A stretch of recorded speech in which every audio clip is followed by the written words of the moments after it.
എന്താണ് സംഭവിച്ചത്? നിങ്ങൾക്കെതിരെ ഒരു പരാതി? ഞങ്ങളിപ്പോൾ അവിടെ ജോലിക്ക് കയറിയിട്ട് 1 വർഷമായി. അപ്പോൾ ഞങ്ങൾ ആദ്യമായിട്ട് അവിടെ ജോലിക്ക് കയറിയപ്പോൾ DMM ഞങ്ങളുടെ അടുത്ത് ഇങ്ങോട്ട് പറഞ്ഞത്, നിങ്ങൾ കസ്റ്റമേഴ്സിൻ്റെ പേയ്മെൻറ്റൊക്കെ നിങ്ങൾ നിങ്ങളുടെ അക്കൗണ്ടിൽ മേടിച്ചാൽ മതി. കാരണം എൻ്റെ അക്കൗണ്ടിൽ മേടിച്ചാണെങ്കിൽ എനിക്ക് ഇടയ്ക്കിടയ്ക്ക് ബാങ്കിൻ്റെ ഇഷ്യൂസ് വരുന്നുണ്ട്. ആദ്യം നമ്മുടെ അടുത്ത് അങ്ങനെയാണ് പറയുന്നത്, നിങ്ങളുടെ അക്കൗണ്ടിൽ മേടിച്ചാൽ മതി, എന്നിട്ട് വീക്കിലിയോ മന്ത്ലിയോ ഞാൻ എപ്പോഴാണോ വരുന്നത് ആ സമയത്ത് നിങ്ങൾ എനിക്ക് ക്യാഷ് ആയിട്ട് കയ്യിൽ തന്നാൽ മതി എന്നാണ് DMM നമ്മളെ അറിയിച്ചിരുന്നത്.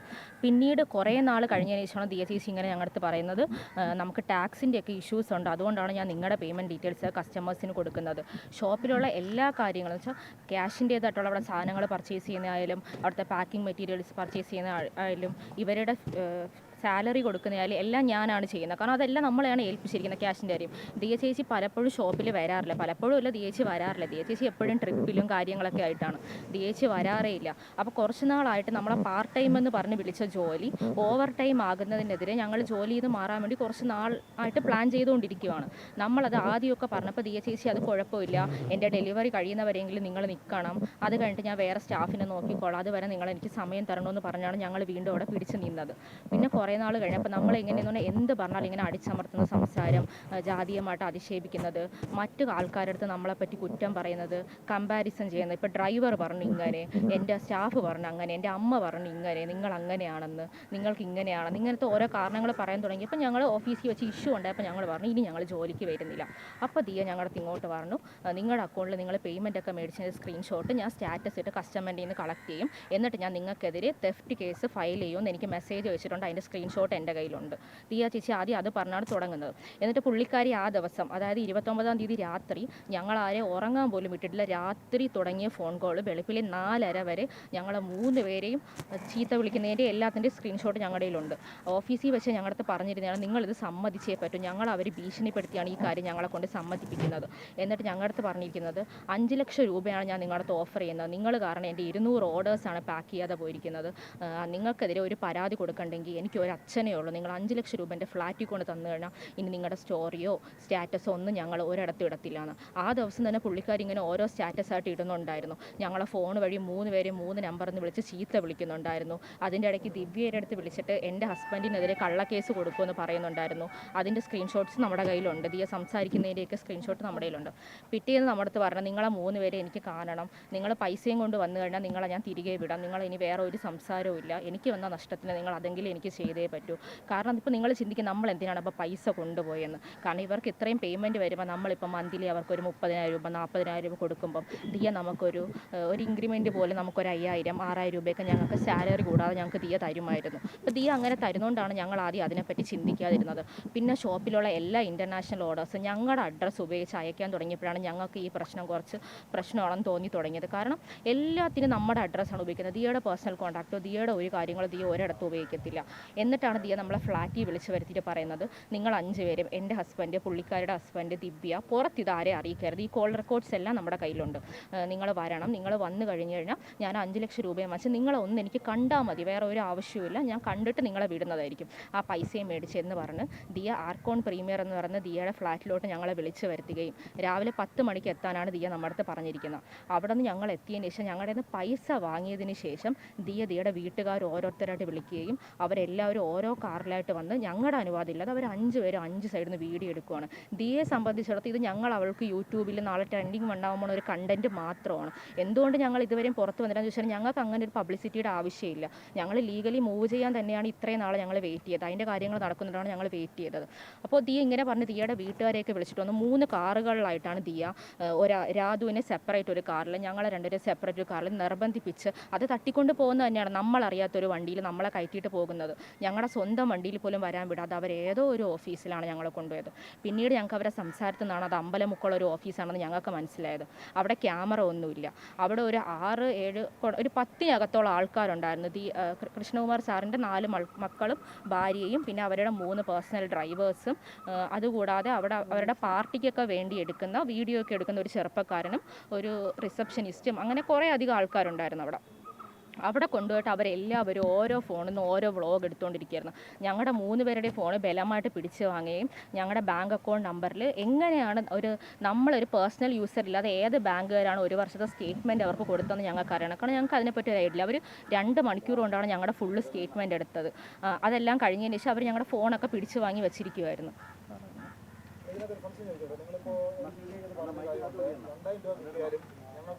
അത് ദിയ പറയാൻ പറഞ്ഞിട്ടാണ് ഞങ്ങൾ അങ്ങനെ പറഞ്ഞത്. അതെ, ദിയ പറഞ്ഞിട്ടാണ് ഞങ്ങൾ അങ്ങനെ പറഞ്ഞത്.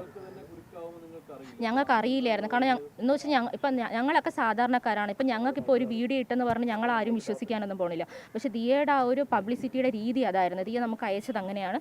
നാളത്തെ യൂട്യൂബിൽ നിങ്ങൾ ട്രെൻഡിങ് വണ്ണാവും, നിങ്ങൾ എൻ്റെ അടുത്ത് കരയുന്നതും ആ വീഡിയോസൊക്കെ എൻ്റെ കയ്യിലുണ്ട്, ഞാൻ അത് വെച്ച് നിങ്ങളെ നാണം കെടുത്തും, നിങ്ങളെ ഞാൻ കൊല്ലും, ഞങ്ങൾക്ക് വധഭീഷണി വരെ മുഴക്കിയതാണ് ദിയ.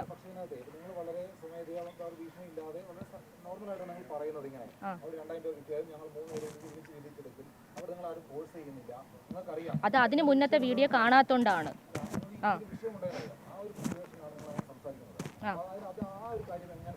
അത് തന്നെയാണ് പറഞ്ഞത്. അവർ ഞങ്ങളെ കൊണ്ടുപോയി കസ്റ്റഡി വെച്ചിരിക്കുന്ന പോലെയായിരുന്നു. അവിടെ പോലീസ് എന്ന് പറയുന്ന ഒരു വ്യക്തി ഉണ്ടായിരുന്നു. അത് പോലീസാണെന്ന് ഞങ്ങൾക്ക് അറിയില്ല. ഞാൻ അയാളുടെ വീഡിയോ കാണിച്ചു തരാം. ഇപ്പോൾ അയാൾ പോലീസാണെന്ന് അറിയില്ല. അയാളുടെ നിർബന്ധത്തിന് വഴങ്ങിയാണ് ഞങ്ങൾ അവിടെ നിന്ന് ഓരോന്നും ചെയ്തത്. അയാളെ നിർബന്ധിപ്പിച്ച് ഞങ്ങളെ വീണ്ടും 15 ലക്ഷം രൂപ 3 ചെക്കുകളായിട്ട് ഞങ്ങൾ എഴുതി കൊടുക്കുമെന്ന് ഞങ്ങൾ എഴുതിപ്പിച്ച ഒരു പേപ്പർ. പക്ഷേ അയാൾ എഴുതിപ്പിക്കുന്നതായിട്ട് ഞങ്ങൾ എന്നിട്ട് സ്റ്റേഷനിൽ കൊണ്ട് കാണിക്കുമ്പോഴാണ് അറിയുന്നത് അയാൾ പോലീസേ അല്ലാന്ന്. അയാൾ പോലീസാണെന്ന് പറഞ്ഞാണ് അവർ ഇത്രയും ഭീഷണിപ്പെടുത്തുകയും നമ്മളെ ഉപദ്രവിക്കുകയും അവർ ചെയ്തത്. ഈ 69 ലക്ഷം രൂപ നിങ്ങളുടെ അക്കൗണ്ടിലേക്ക് വന്നിട്ടുണ്ടോ? ഇല്ല. എത്ര വന്നിട്ടുണ്ട്? അത് നമുക്കറിയില്ല. നമ്മൾ സ്റ്റേറ്റ്മെന്റ് എടുത്താൽ അറിയാലോ. നമുക്ക് 69 ലക്ഷം വന്നിട്ടില്ല. നിങ്ങൾ എന്നാ തെറ്റിയതെന്നാണ്? ഞങ്ങൾ കുറച്ച് നാളായിട്ട് തെറ്റിയിരിക്കുവാണ്. ഞങ്ങൾ ജോലിയിൽ നിന്ന് മാറുന്ന തീരുമാനത്തിലാണ് നിൽക്കുന്നത്. അതെങ്കിൽ ഡെലിവറി കഴിയുന്നവരെ പുള്ളിക്കാരിക്ക് ഒരു സ്ട്രെസ് കൊടുക്കണ്ട, പാക്ക് ചെയ്തൊക്കെ എല്ലാം കഴിഞ്ഞിട്ട് ഒരു സ്റ്റാഫിനെ കണ്ടുപിടിക്കാൻ സമയം കൊടുക്കാനാണ് ഞങ്ങൾ ഇരുന്നത്. അത് കഴിഞ്ഞ് എന്തായാലും മാറാനാണ് ഇരുന്നത്. പക്ഷേ ദിയയുടെ വല്ലാത്തൊരു പ്രത്യേകതര ഒരു സ്വഭാവമാണ്. അത് നമുക്ക് ഹാൻഡിൽ ചെയ്യാൻ പറ്റാതെ എപ്പോഴും ഏതിനും നമ്മുടെ വീട്ടുകാരെയും എല്ലാവരെയും വലിച്ചേർക്കുകയും പിന്നെ നമ്മളെപ്പറ്റി ഇവർ ആ ജാതിയിലുള്ളവരാണ്, അതുകൊണ്ടാണ് ഇവർക്ക് ഇങ്ങനെ പറ്റുന്നത്, ഇവർ സ്റ്റാൻഡേർഡ് ഇല്ലാത്തവരാണ്, ഇവർ നമ്മളെ പോലെയല്ല, ഇവരെ കൾച്ചർ വേറെയാണ്, അങ്ങനെയൊക്കെ പറഞ്ഞാൽ നമ്മളെ കസ്റ്റമേഴ്സിൻ്റെ അടുത്ത് അധിക്ഷേപിക്കുന്നതിൻ്റെ റെക്കോർഡ്സ് ഞങ്ങൾക്ക് കിട്ടിയിട്ടുണ്ട്. അപ്പോൾ അതൊക്കെ കാരണമാണ് ഞങ്ങൾ ഇഷ്യൂ ആയി തുടങ്ങിയത് ദിയ എടുത്ത്.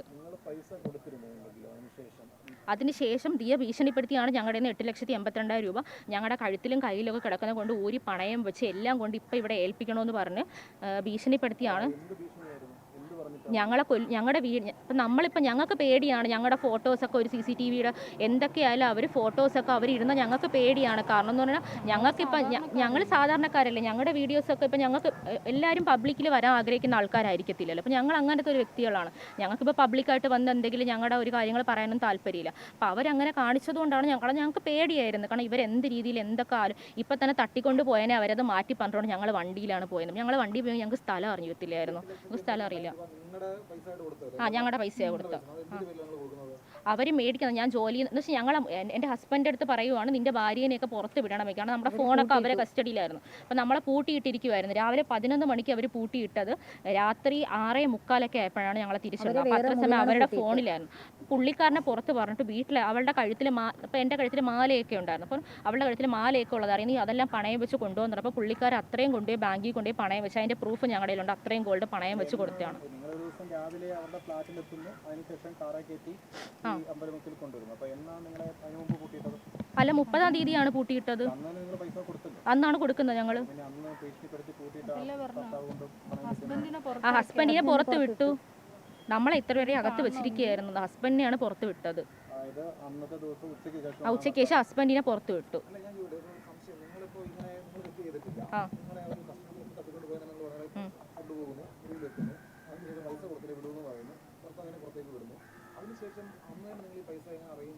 അതാ പറഞ്ഞ ഗോൾഡ് പണയം പോലീസിനെ സമീപിക്കുക. അവിടെ പോലീസ് നിൽക്കുകയല്ലേ. അപ്പം നമ്മൾ ചിന്തിക്കുന്നതെന്ന് പറയുന്നത് അവർ നമ്മുടെ സ്റ്റേറ്റ്മെൻ്റ് ഒക്കെ എടുത്ത് വെച്ചിട്ട് പുള്ളിക്കാരിയുടെ അക്കൗണ്ടിൽ വേറെ ക്യാഷ് ഒക്കെ വരുന്നുണ്ട്. അത് പറഞ്ഞു. എൻ്റെ ചേട്ടൻ അബ്രോഡാണ് നിൽക്കുന്നത്. എൻ്റെ ചേട്ടൻ ഓരോ വീട്ടിലെ ആവശ്യങ്ങൾക്കായാലും എൻ്റെ അക്കൗണ്ടിലാണ് ക്യാഷ് അയക്കുന്നത്. അതും അവരൊരു തെറ്റായ രീതിയിലാണ് വ്യാഖ്യാനിച്ച് എന്നോട് പറഞ്ഞത്. നിനക്ക് എന്തിനാണ് നിൻ്റെ ചേട്ടൻ ഇത്രയും ലക്ഷങ്ങൾ അയക്കുന്നത്, ആരുടെ കൂടെ കിടന്ന് കൂത്താടാനാണ് ഈ ക്യാഷൊക്കെ അയച്ചിരുന്നത്, അങ്ങനത്തെ രീതിയിലുള്ള സംസാരങ്ങളാണ് അവർ സംസാരിച്ചത്.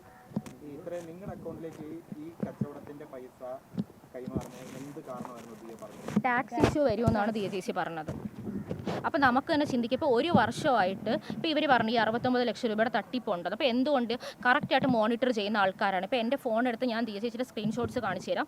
നമ്മൾ ഓഫീസിൽ ഒരു പ്ലാസ്റ്റിക് കവർ എവിടെ വയ്ക്കുന്നതെന്ന് CCTV നോക്കി റൗണ്ട് ചെയ്ത് കാണിച്ചു തന്നിട്ട് പറയും അതെടുത്ത് അവിടെ നിന്ന് മാറ്റണം. അങ്ങനെ പറയുന്ന ഒരു വ്യക്തിയാണ് ദിയ. അപ്പോൾ ആ ദിയ എന്തുകൊണ്ട് പേയ്മെൻറ്റ് മാത്രം അത് CCTV ഉള്ള ഓഫീസിൽ ഞങ്ങളുടെ ഫോൺ കാണിച്ചു കൊടുത്ത് ഞങ്ങൾ പേയ്മെൻറ്റ് മേടിച്ച ദിയ അറിഞ്ഞില്ല. ഒരു വർഷമായിട്ട് അതെ അധിക്ഷേപിച്ചു. കൃഷ്ണകുമാറും പറഞ്ഞു, ദിയയും പറഞ്ഞു, ദിയയുടെ അമ്മയും പറഞ്ഞു. കാറ് കയറ്റിയിട്ട് നിങ്ങൾ നീ മുക്കുവത്തിയാ നിന്റെ ഭർത്താവ് ഞാൻ പറഞ്ഞു ഞാൻ ഹിന്ദു ആണെന്ന് പറഞ്ഞു. അപ്പം നീ ഏത് ഹിന്ദു എന്നാണ് എൻ്റെ അടുത്ത് ചോദിച്ചത്. ക്രിമിനലാണ് നീയൊക്കെ, ക്രിമിനൽ എന്നാ പറഞ്ഞത്. ഞങ്ങളടുത്തും അങ്ങനെയാണ് പറഞ്ഞത്. നീയൊക്കെ മുക്കോത്തികളല്ലേ, നിനക്കൊക്കെ മീൻ വിൽക്കേണ്ട നിലവാരമേ ഉള്ളൂ. നീയൊക്കെ എന്തിനാണ് എൻ്റെ മോളുടെ ഓഫീസിൽ വന്നത്? നിങ്ങൾക്കൊക്കെ ഈ ഡ്രസ്സൊക്കെ ഇടാൻ ഈ ഫോണൊക്കെ ഉപയോഗിക്കാൻ നിങ്ങൾക്ക് ആരാണ് അനുബന്ധം? നിങ്ങൾക്ക് എന്ത് യോഗ്യതയാണ് ഉള്ളത് ഐഫോൺ ഉപയോഗിക്കാനൊക്കെ? എന്ത് യോഗ്യതയാണുള്ളത്? ഇങ്ങനെയാണ് അവർ ചോദിക്കുന്നത് നമ്മുടെ അടുത്ത്. അവരല്ല ആദ്യം കേസ് കൊടുത്തത്, ഞങ്ങളാണ് ആദ്യം കേസ് കൊടുക്കുന്നത്. ഞങ്ങൾ കേസ് കൊടുത്തതിന് ശേഷം സ്റ്റേഷനിൽ നിന്ന് അവരെ വിളിച്ച് പറയുമ്പോൾ അവർ വന്നതിന് ശേഷമാണ് കേസ് കൊടുക്കുന്നത്. ഞങ്ങൾക്ക് എന്തുകൊണ്ടാണ് അവർ കേസ് കൊടുത്തെങ്കിൽ ഒരു FIR ഫയൽ ചെയ്ത് കഴിഞ്ഞാൽ നമ്മൾ മൺഡേ ആണ് കൊടുത്തത്.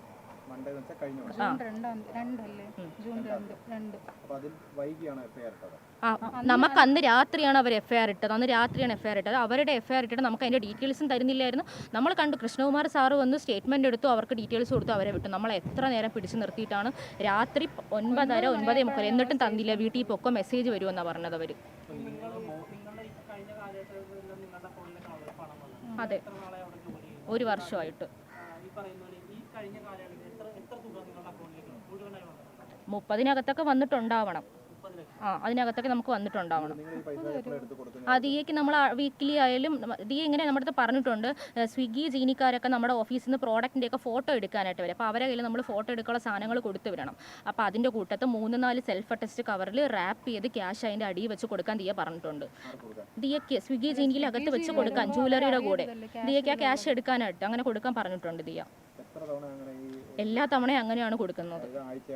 ആഴ്ചയിൽ അല്ലാതെ വീക്കിലി. പിന്നെ ദിയ അല്ലാതെ ഓഫീസിൽ വരുമ്പോൾ ഞങ്ങൾ അടുക്കളയിലാണ് ക്യാഷ് വെക്കാൻ പറയുന്നത്. അവിടെ നിന്ന് ദിയ എടുക്കാറുമുണ്ട്. സാലറി അല്ല, ദിയ തരുന്നതല്ലാതെ നമ്മൾ എടുത്തിട്ടില്ല. ദിയ നമുക്കൊരു ഇൻക്രിമെന്റ് പോലെ നമുക്ക് തരുമായിരുന്നു ക്യാഷ്. ഒരു 5,000 10,000 അങ്ങനെ നമുക്ക് കിട്ടുമായിരുന്നു. ഇപ്പോഴും ഗൂഗിൾ പേ അല്ല, എന്ന് വെച്ചാൽ നമ്മുടെ അക്കൗണ്ടിലല്ലേ ക്യാഷ് വരുന്നത്. അപ്പോൾ നമ്മൾ ടോട്ടൽ പറയുമ്പോൾ ഇത്ര പോയിട്ട് ബാക്കി കൊണ്ടുവന്നാൽ മതി, അങ്ങനത്തെ ഒരു ക്യാഷാണ് പറയുന്നത്. പുള്ളിക്കാരിക്ക് കണക്കൊന്നും ഉണ്ടാവാൻ ചാൻസ് ഇല്ല.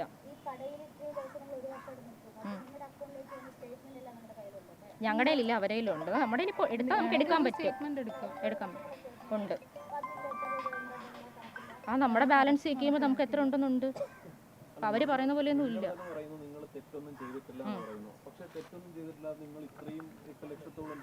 അതാ പറഞ്ഞേ, അവർ നമ്മൾ ആദ്യം നമ്മുടെ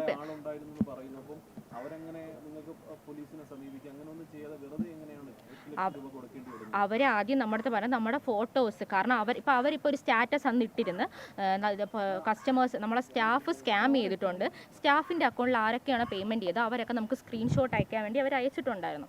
അപ്പോൾ സ്റ്റാഫിൻ്റെ അക്കൗണ്ടിലാണല്ലോ കൂടുതലും പേയ്മെൻറ്റ് എവിടെ വന്നത്. ഇപ്പോൾ ആ സ്ക്രീൻഷോട്ട് ആണ് ഇപ്പോൾ ആരായാലും നമ്മുടെ ചോദിക്കും നിങ്ങൾ ക്യാഷ് ആയിട്ട് കൊടുത്തതിന് തെളിവ് എന്താണെന്ന്. അപ്പം ഞങ്ങളുടെ കയ്യിൽ ഗൂഗിൾ പേയിൽ വന്നതിന് മാത്രമല്ലേ തെളിവുള്ളൂ. അപ്പോൾ ദിയനെ ഞങ്ങൾ പേടിച്ചു. ദിയ ഞങ്ങൾ ഓരോ ടൈമായിട്ട് ഇങ്ങനെ സ്റ്റോറി ഇട്ടുകൊണ്ടിരിക്കുമായിരുന്നു ദിയ, ഇൻസ്റ്റാഗ്രാമിൽ യൂട്യൂബിലായിട്ട്.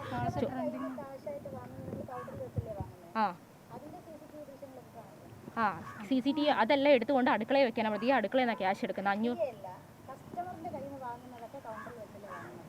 അതെ, കൗണ്ടറിൽ വെച്ച് വാങ്ങും, അല്ലാതെ നിന്നും മേടിക്കാറുണ്ട്. കസ്റ്റമർ കൂടുതൽ ഓൺലൈൻ ക്യാഷാണ് ചെയ്യുന്നത്. ഉണ്ടാവണം. അതെ,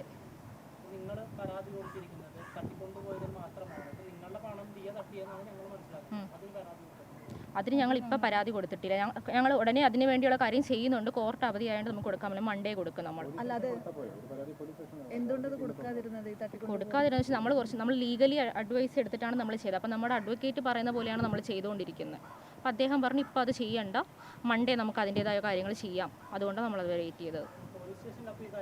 പോലീസ് സ്റ്റേഷനിൽ പറഞ്ഞിട്ടുണ്ടായിരുന്നു, ക്യാഷ് അവർ മേടിച്ചൊക്കെ പറഞ്ഞിട്ടുണ്ടായിരുന്നു. കൃഷ്ണകുമാർ സാറ് പോലീസ് സ്റ്റേഷനിൽ വന്നപ്പോഴും ഞങ്ങളുടെ നിന്ന് ക്യാഷ് വാങ്ങിയെന്ന് സമ്മതിച്ചിരുന്നു.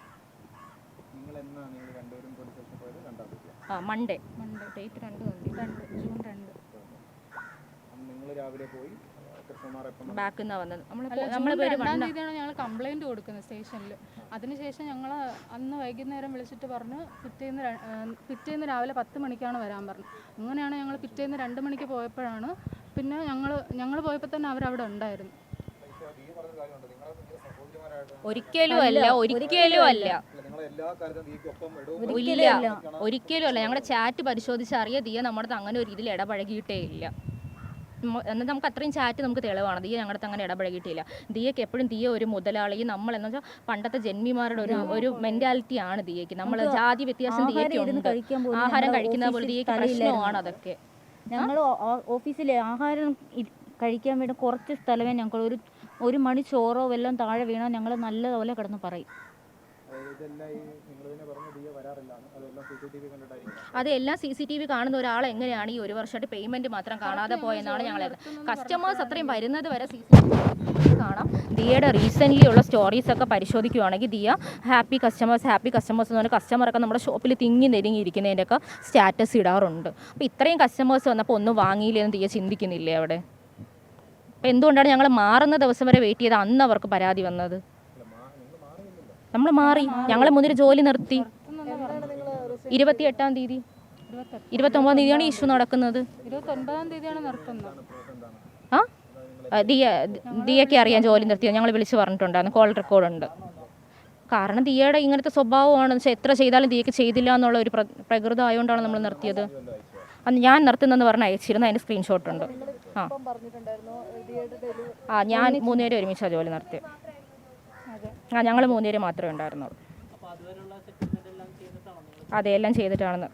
അല്ല, നിങ്ങൾ തന്നെയല്ലേ ഇപ്പം പറഞ്ഞ ദിയയുടെ ഡെലിവറി വരെ അവിടെ നിൽക്കുന്ന ദിയ ആവശ്യപ്പെട്ട് നിങ്ങൾ നിൽക്കാമെന്ന് തീരുമാനിക്കുന്നുണ്ട്. പിന്നെ എന്തുകൊണ്ട് പെട്ടെന്ന് 29-ാം തീയതി മാറാൻ തീരുമാനിച്ചത്? ഞങ്ങൾ 7 മണി വരെയൊക്കെ അവിടെ നിർത്താൻ തുടങ്ങി. അത്രയും സമയം നമുക്ക് ഓവർ ടൈം 4 മണി വരെ ഉള്ളായിരുന്നു. പിന്നെ 11 മണി തൊട്ട് 5 മണിയാക്കി. പിന്നെ 7 മണി വരെയൊക്കെ നിൽക്കാൻ തുടങ്ങി.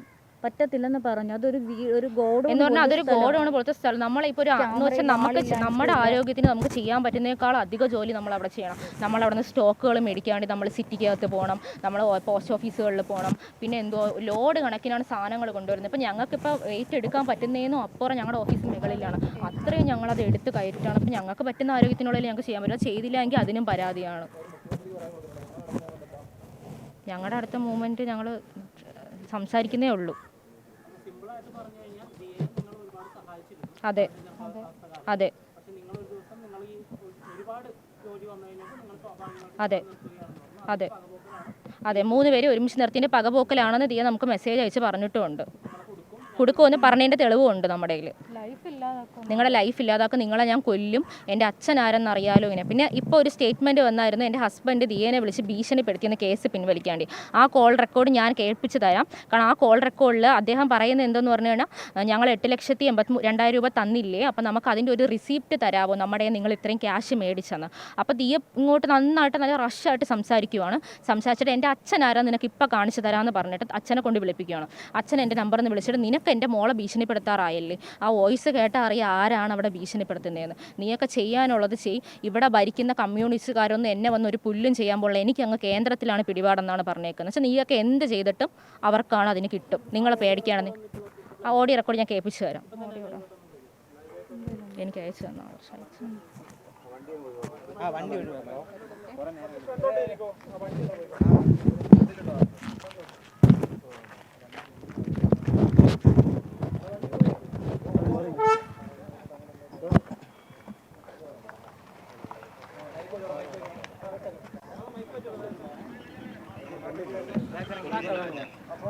രാവിലെ 11:30 പോലീസ് നേടിയിരിക്കും. ആ വണ്ടി വരുമ്പോ നീയും ഭാര്യ എല്ലാം കൂടെ അങ്ങോട്ട് വന്നേച്ചാ മതി. ഞാൻ പറഞ്ഞ് ഏർപ്പാട് ചെയ്തിട്ടുണ്ട്. ഞാൻ നാളെ നിനക്ക് എന്തൊക്കെ എഴുതി തരണം ഞാൻ നിനക്ക് എഴുതി തരും. നീ അങ്ങ് വന്നേച്ചാ മതി കേട്ടോ. ഞാൻ വേറെ തെറ്റായിട്ട് ചോദിച്ചിരുന്നു. നിന്റെ തെറ്റും ശരിയും നീ ഇങ്ങോട്ട് എടുക്കണ്ട. നീ എന്റെ മോളെ ഇപ്പൊ വിളിച്ചിട്ട് നീ അനാവശ്യം പറഞ്ഞില്ലേ? നീ എന്തോ വരട്ടി നോക്കണ? ഞാൻ ഒരു അനാവശ്യം പറഞ്ഞില്ല. അല്ലല്ല, പിന്നെ നീ എന്താ പറഞ്ഞത്? ഒരു സെക്കൻഡ് നിന്നോട് നീ റെക്കോർഡ് ചെയ്തോ? മൊത്തം റെക്കോർഡ് ചെയ്യും. അതിനെനിക്ക് പുല്ലാണ്. നീ എന്താ ഇപ്പൊ വിളിച്ചു പറഞ്ഞ? നിനക്ക് പേപ്പർ എഴുതണ ഏത് ചാനലാണ് വന്നത്? നിന്നെ പറ്റി നിന്റെ ഭാര്യയെ പറ്റി ഏത് ചാനലാണ് വന്നത്? ഞാൻ മറ്റേ നമ്മളെ ന്യൂസ് ചെയ്തോണ്ടല്ലോ, അതിൽ നോക്കിയാൽ ദിയ ചേച്ചി ഇങ്ങനെ ഇതായിട്ട് പറഞ്ഞ് ഒരു ഇതായിട്ടുണ്ട്. ഏതിനാണ്? ഏത് ചാനലാണ് വന്നേ? ഞാൻ പറഞ്ഞുതരാം. പിന്നെ വേറെ കാര്യം, ഇന്ന് ആരുടെയാണ് മറ്റേ എന്താ വെഡിങ് ആനിവേഴ്സറി? ആരുടെയായിരുന്നു? എന്താ ആരുടെയാണ്? ഇന്ന് ആരാണ് വിളിച്ചു? ഇതേ എന്ത് ചെയ്യേണ്ട? നീ ഇന്നലെ എത്ര രൂപ തന്നത്? ഇന്നലെ 8,72,000 ആണല്ലോ. ഇത് കണക്കെടുത്ത് ഞങ്ങള് 1 കോടി ഒരുമിച്ച് ഇവിടുന്ന് പോയിട്ടുള്ള ക്യാഷും ഇവിടുന്ന് സാധനങ്ങള് എത്ര സാധനം പോയിട്ടുണ്ട് കണക്കെടുത്ത് ഞങ്ങളിന്ന്. നിങ്ങള് വേറെ കച്ചവടം നടത്തുന്നത് ഇവിടുത്തെ സാധനം കൊണ്ടുപോയിട്ട് ഇവിടുത്തെ ഗസ്റ്റുകളുടെ കൂടെ നമ്പർ എടുത്ത് അവർക്ക് നിങ്ങൾ കച്ചവടം ചെയ്തല്ലേ?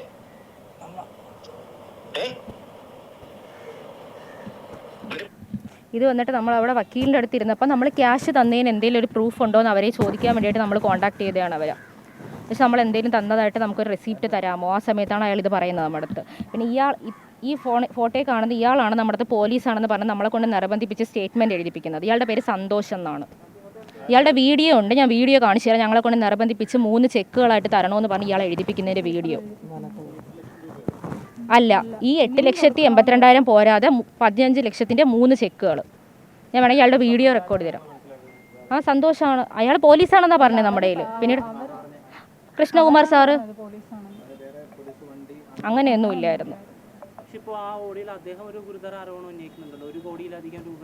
പക്ഷെ അതിന് അവരുടെ അടുത്ത് തെളിവ് എവിടെ? 1 കോടിയുടെ എടുത്തതിൻ്റെ തെളിവ് എവിടെ? നമുക്ക് തെളിവല്ലേ ആവശ്യം?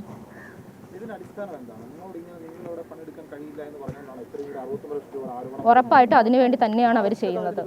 അത് ആ ഒറ്റ കാരണം നമ്മൾ അവിടുത്തെ ഡ്രൈവറിൻ്റെ അടുത്തൊക്കെ സംസാരിച്ചപ്പോൾ അവർ പറഞ്ഞത് ഞാൻ കാരണം ദിയ പ്രൊവോക്കായെന്നാണ്. ഞാൻ ദിയേനെ പ്രൊവോക്ക് ചെയ്ത്. കാരണം ഞാൻ എന്തെങ്കിലും കാര്യം ഉണ്ടെങ്കിൽ ഞാൻ തിരിച്ച് പറയുന്നതിൻ്റെ ദേഷ്യം നമ്മുടെ അടുത്ത് പേഴ്സണലി ഉള്ള റിവഞ്ച് തീർത്തയാണെന്ന് അവർ തന്നെ പറഞ്ഞു. അത് ഇല്ല, ഇതുവരെ ഉണ്ടായിട്ടില്ല ഇതിനു മുന്നേ.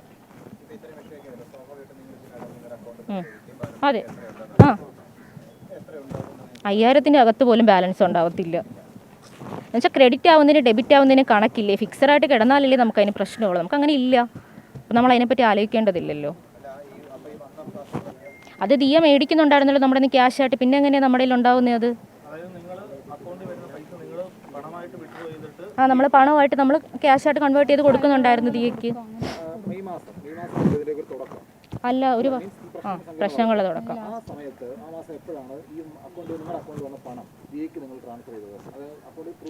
അക്കൗണ്ട് ത്രൂ അല്ല, ക്യാഷായിട്ടാണ് എടുത്തിട്ടിരുന്നത് ദിയ. നമ്മൾ 10,000 അങ്ങനെയൊക്കെയാണ് കൊടുക്കുന്നത്. കാരണം ഇപ്പം നമുക്ക് എപ്പോഴും നിറയെ കസ്റ്റമർ ആയിരിക്കത്തില്ലല്ലോ. ഇപ്പം ഇന്നത്തെ കസ്റ്റമർ ഇപ്പം ചിലപ്പോൾ ഇന്ന് കസ്റ്റമർ ഉണ്ടാവത്തില്ല. ഇപ്പം നാളെ ചിലപ്പോൾ വില 700 രൂപയ്ക്കായിരിക്കും മേടിച്ചാൽ. അപ്പോൾ ദിയ പറഞ്ഞിട്ട് ചെറിയ ചെറിയ പേയ്മെൻറ്റൊക്കെ ഈ 499, 799 അതൊക്കെ വരുന്നതൊക്കെ ആണെങ്കിൽ ദിയയുടെ സ്കാനർ കൊടുത്തോ എന്ന് പറയാറുണ്ട് ദിയ. സ്വാഭാവികമായിട്ടും നിങ്ങളുടെ അക്കൗണ്ടിലേക്ക് റെഗുലർ കസ്റ്റമേഴ്സ് ഉണ്ടാവും, ഉണ്ട്. സ്വാഭാവികമായിട്ടും നിങ്ങളുടെ അക്കൗണ്ടിലേക്ക് അയക്കുമ്പോൾ അവർ ചോദ്യം ചെയ്യാറില്ല എന്തുകൊണ്ടാണ് നിങ്ങളുടെ? അവർ ചോദിച്ചിട്ടുണ്ട്, നമ്മൾ പറഞ്ഞിട്ടുണ്ട് ദിയ നമുക്ക് ഇപ്പോൾ ഓഫീസ് ഫോൺ ഇത്രയും നാൾ എൻ്റെ കയ്യിലായിരുന്നു, ഇപ്പോൾ അത് എൻ്റെ കയ്യിലല്ല. അപ്പോൾ ഓഫീസ് ഫോണിൽ ദിയ തന്നെ എൻ്റെ പറയുന്നുണ്ട് പേഴ്സണൽ നമ്പറിൽ ഒരുപാട് കസ്റ്റമേഴ്സ് വിളിച്ച് എനിക്ക് സഹായം വേണം അങ്ങനെയൊക്കെ ചോദിക്കുന്നുണ്ട്. അവരുടെ ശല്യം കാരണമാണ് നമ്പർ കൊടുക്കാത്തതെന്ന് പറഞ്ഞിട്ടുണ്ട്.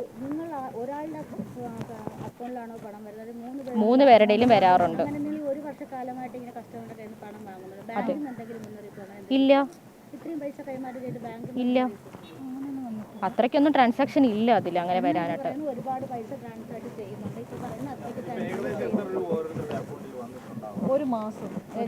ഒരു മാസമാണെങ്കിൽ 60-നകത്തൊക്കെ ഉണ്ടാകത്തുള്ളൂ. മൊത്തത്തിൽ 1.5 അത്രയൊക്കെ കാണത്തുള്ളൂ, അത്ര കാണത്തില്ല. മന്ത്ലി അങ്ങനെയൊക്കെ കാണത്തുള്ളൂ. മന്ത്ലി അത്രയേ ഉണ്ടാകത്തുള്ളൂ. പോലീസ് കുറേ പ്രാവശ്യം എൻ്റെ സ്റ്റേറ്റ്മെൻറ്റ് മാറ്റാവോ, ഇങ്ങനെ വേണോ, അങ്ങനെ മൊഴി മാറ്റി പറയാമോ എന്ന് എൻ്റെ അടുത്ത് ഒരുപാട് പ്രാവശ്യം ചോദിച്ചിരുന്നു.